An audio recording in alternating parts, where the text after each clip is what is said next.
Hi everyone, welcome back to Lifting the Lamp.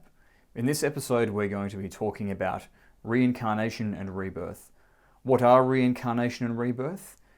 Do they exist? And if so, are there any proofs for reincarnation or rebirth? Let's jump straight into it. Many people in the world today belong to a religion which espouses some idea of previous lives, that which is the core of what we are as a person survives after death and is born again in a new body, life after life, when an old life has expired, so that we have been here many times before and will continue to be here many more times.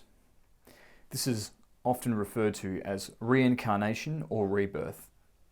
Now, those two terms are often used interchangeably, but there's an important distinction to make because reincarnation is not the same thing as rebirth. So let's define and break down those concepts a little bit first. When somebody talks about reincarnation, what are they talking about? Well, what they really mean is a process which is often referred to as the transmigration of the soul. So this is the idea that whatever makes us us, whatever our personality is, somehow survives physical death and continues on in the form of an incorporeal presence and jumps into a new physical body after the old one has died. And then, so it's the same person just living in a new body, and we forget who we were before when we enter this new life. That is essentially reincarnation. The same person born multiple times because their soul has jumped from body to body. Contrast that with rebirth, where again we have a person who is born many times, but there's not the same continuity between lives. It's not the same person per se that is born each time, but each distinct life in this chain of rebirths can be regarded as the effect of a life that went before. And the way that the Buddhists describe this is like if you have a candle, you have two candles, one is lit and the other is not. And one candle touches the other. The wick touches the other as the first candle is going out, and so the flame jumps to the second candle. It's a separate candle, but the same flame. That is the flame of consciousness.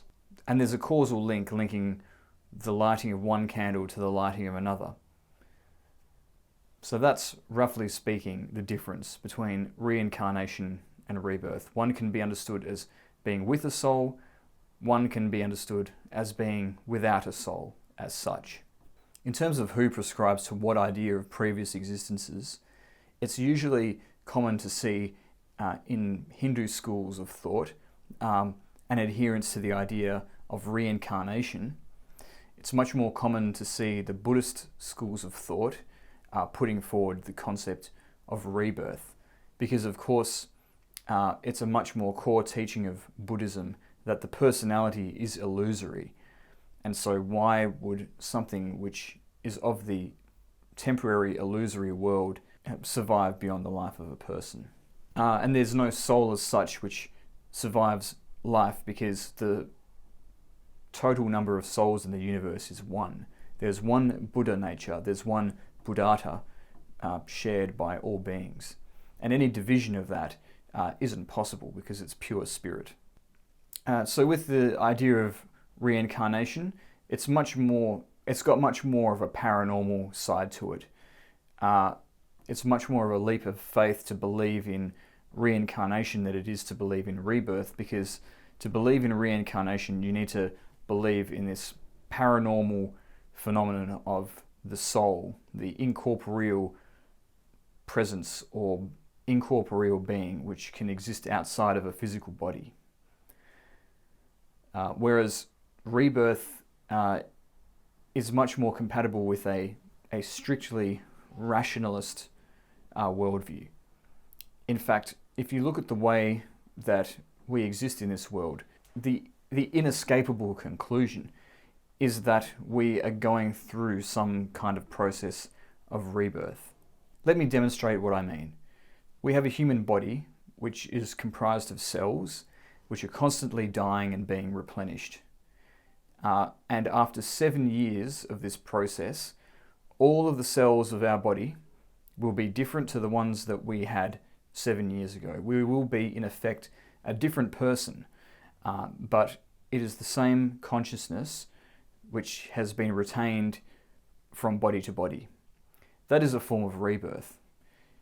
If you think about the way that collective karma plays out on the world stage, the way that there are certain unresolved issues, unresolved narratives that play out again and again in certain types of culture, and now and again people will arise who will play out the same karmic narrative even though they are separated across time. We call this history repeating itself. So for example, Napoleon and Hitler, both authoritarian leaders who arose at a time of great instability in their nation's history, brought order to that nation, tried to conquer the rest of Europe, got as far as Russia, and then failed because of the inhospitable climate of that country, and thereafter was swiftly defeated by the other European nations arrayed against them. Two completely different individuals across time and space, playing out much the same role, karmically speaking. So we can see how different individuals can be the instrument or vehicle of the same karma. Another example would be the uncanny similarities between the assassination of Abraham Lincoln and John F. Kennedy. And to really understand rebirth in this sense, it helps to think about what is it that makes us a person or a personality, because that is the thing that is supposedly reborn from life to life. What is that person, really? And if you look deeply, if you really pick apart and investigate what a personality is, it's just an aggregate of experiences. We accumulate experiences over time. Things happen to us in our environment. We react to those things. It creates an impression, and we identify with that impression as something that happened to us. And from that point on, it's something that defines us as a person. And this happens again and again. And then eventually this cluster of things that have happened to us becomes our personality. And that is a purely karmic process. A cause causing an effect in us. And then that effect in us becoming a cause again, whereby we tend to act a certain way in the world once our personality is set, and we reproduce the same kinds of outcomes, the same kinds of situations, because we react a certain way to certain situations in life. And that's karma. And that's the personality created through karma.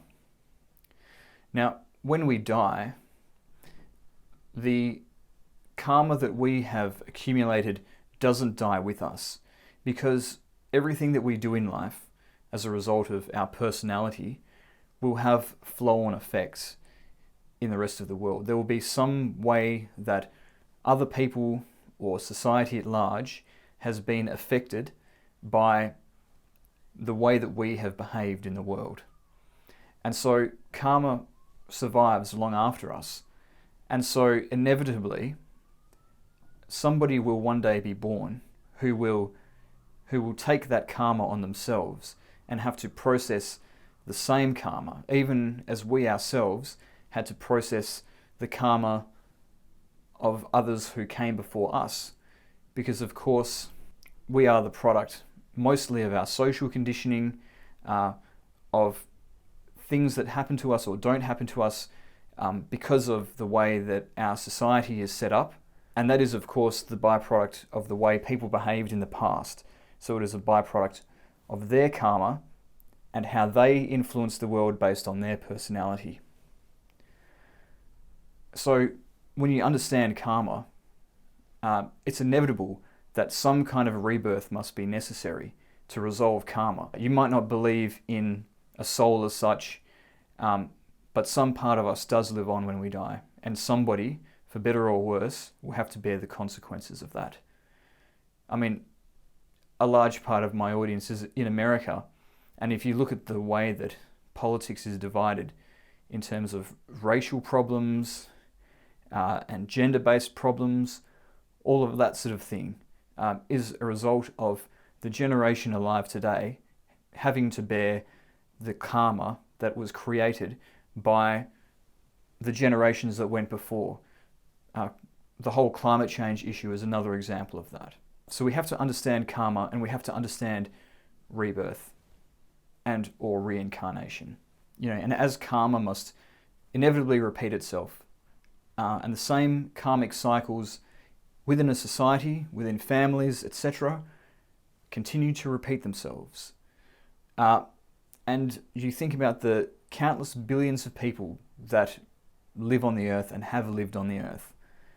It is inevitable that someday, by some means, an individual must be born who is in many respects the same as a person who lived in a different time and place, who bears the same kind of personality traits and the same kind of karma that that previous person also had.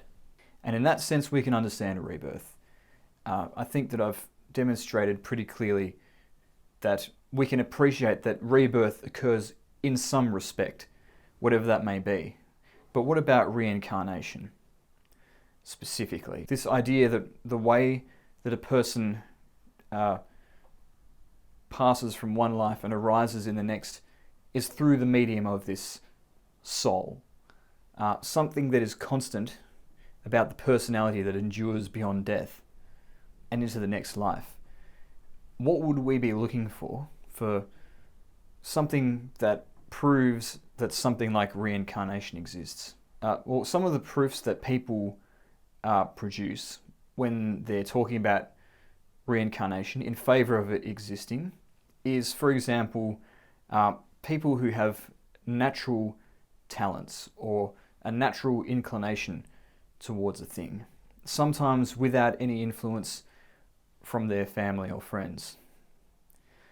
We all know of examples where someone has worked for years to be good at a particular discipline and they've only got so far, and then somebody who hasn't put in the same years of practice will pick something up and just have a natural affinity with it and succeed instantly.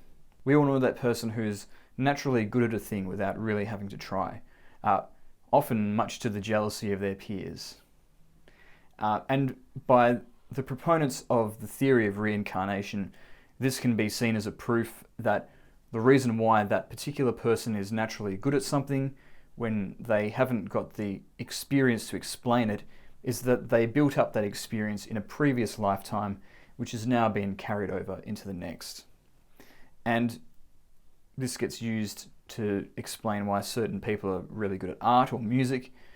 It also gets used to explain why certain people have more of a natural affinity for the spiritual. So to use myself as an example, I have explored a number of spiritual traditions in my short life, and I have done a number of spiritual practices, and I've always consistently been able to succeed very easily and very quickly in whatever practice I decide to take up, much to the surprise often of other people. So somebody who adheres to the theory of reincarnation would say that, well, that must be because I've had many previous incarnations as some kind of a spiritual figure in the past. And my own past life memories would corroborate that idea. Although, even though I've had some pretty wacky experiences in my spiritual life, I'm still not 100% convinced on the idea of the transmigration of the soul, but I can certainly see that side of the argument. Another thing that is often put forward as a so-called proof of reincarnation is the idea of past life memories. This is where you have a sudden memory of a distant time and place, of being a different person, and it's so vivid, it is like a normal memory, but it's somebody else. This is taken to be, by those who believe in reincarnation, a memory not of this life, but of a previous life.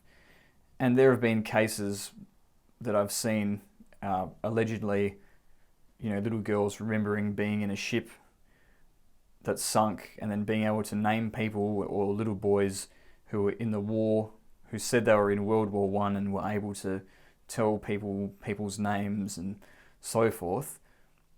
These often get used as examples of past life memories, but it doesn't always work as dramatically as that. Sometimes you just remember something that you shouldn't really remember, and it leaves you quite puzzled.